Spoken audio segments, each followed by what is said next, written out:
Hi everybody, this is Josh with Josh Wright Piano TV. I've received so many requests for this next piece that I decided to do a video on it. This is the third movement of the Moonlight Sonata by Beethoven. Now, I actually have not ever learned this piece. I've done a few other Beethoven sonatas in my studies, but I just went through it for a few minutes before I started the video so I could at least read through the notes with you guys today. But I wanted to take an approach as if I was learning this. A lot of you say that you have troubles with this piece, and I wanted to show you kind of a fresh approach. I've never worked on it besides maybe for 3 or 4 minutes before this video. I've only taught it maybe once or twice to different students, so I don't have a lot of experience with the piece is what I'm saying. I've listened to it about 1,000,000 times, but other than that, I want to show you some of the techniques that I would apply while I would be learning this piece. So let's dive right in. Let's take a look at this first passage here. I'm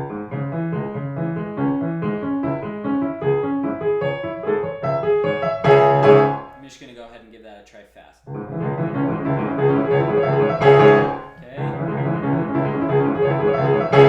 The thing that I would think about is, first of all, I would always get the Schnabel edition for these Beethoven sonatas. A lot of people disagree with me. I feel like Arthur Schnabel was one of the best Beethoven scholars in history.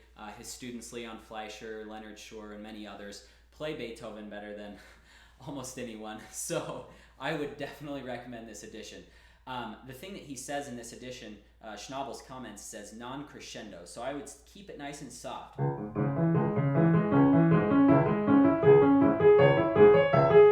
And suddenly an outburst. And then he says forte, mezzo piano. So we can't be forte pianissimo because we won't hear it. You just want loud and then a little softer. Okay, let's try that again.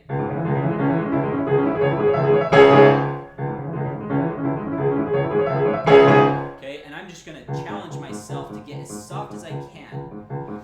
I'm going to teach each of you an exercise that is invaluable right here. This was taught to me in the Chopin Etude, Opus 10, number 4. To get that extra soft. I was playing it as soft as I could, but I just could not get it soft enough. So the teacher told me to do this exercise. I'm going to play with absolutely no sound. Okay, so I'm just touching the keys, and then I play a little more sound. So you're going to get lots of ghost notes here. Then add a little more sound. And then a little more sound. And that's good. So you could use the same exercise here on the Beethoven. Just do this, and then a little more sound. A little more. There it is.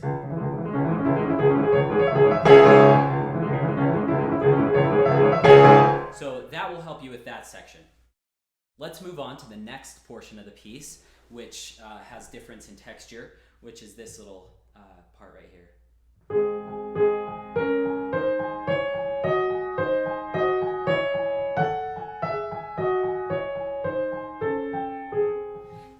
What you want to do is you want to practice this duet by itself.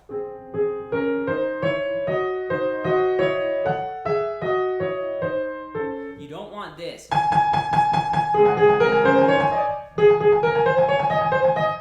to be overpowering. So practice this a lot and get the shape good first. After you've learned the notes and the rhythm, which is really not that bad, go ahead and put in the expression immediately. Day 1. And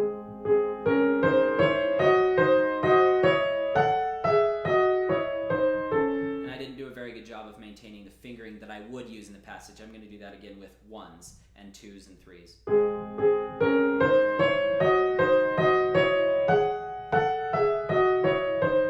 Okay, now I'm going to try it with the top notes.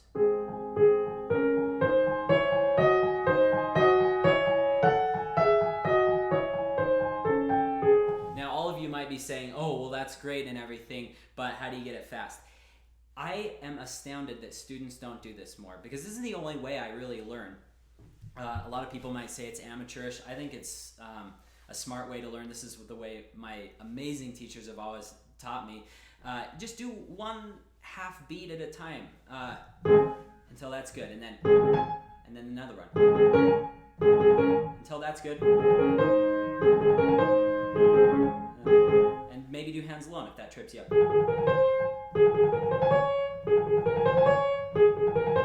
then again, I've never worked on this. You're seeing me work on this for the first time. And then right here, get that fingering change down, and that's good. And then that's a little intimidating now to just go through. So now I'll add backwards by beats. Another one. And then another one. And then another. You see how quickly this comes together when you do that.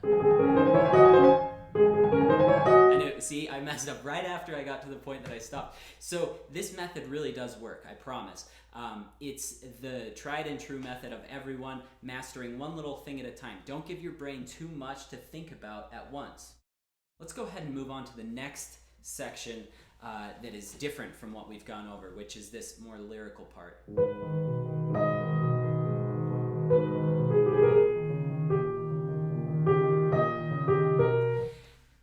Already, haven't worked on this, but I'm going to see the problem. The problem is going to be that the left hand is playing so many notes and the right hand is so sparse that we really have to exploit the balance, because otherwise it's going to be... Okay, so what I'm going to do is I'm just going to give it a shot one time.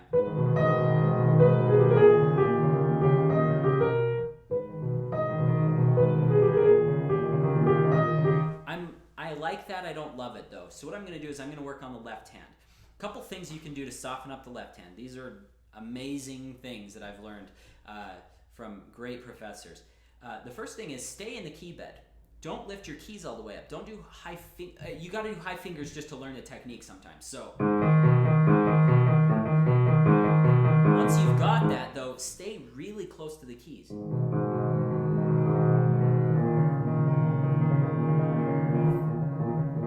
It's a little easier to hear up here.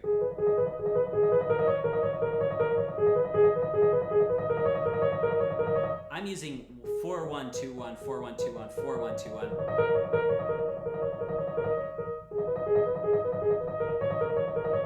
Now, if that still doesn't work for you, try this exercise. This is amazing.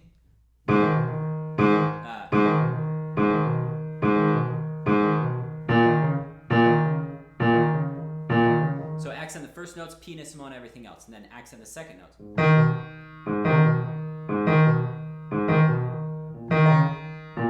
Okay, third note. And so on with the fourth note. What that does, that accent practice gets rid of accent. So if you're kind of like accenting like that, if you do that accent practice, then you try it just light.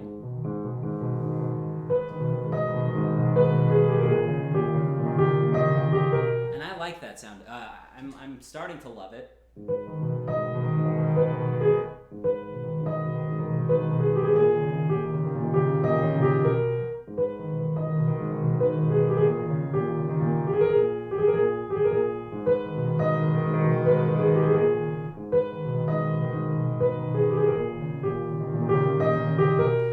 See how I'm just working this a little bit at a time, going back. If I don't like the sound of something, I'll just play that little portion again and again. This is the way to practice pieces like this. Just take little portions, do them hands alone, hands together, listen for the balance, listen for the overall expression, listen for the dynamics, and you'll be on your way.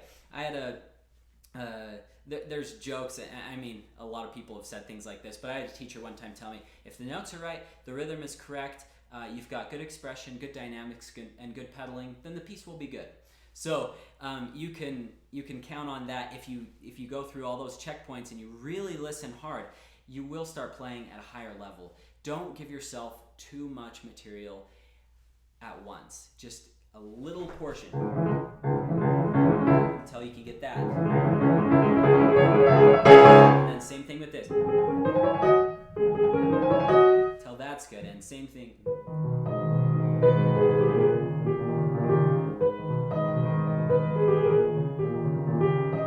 Until you can get that just how you want it to sound.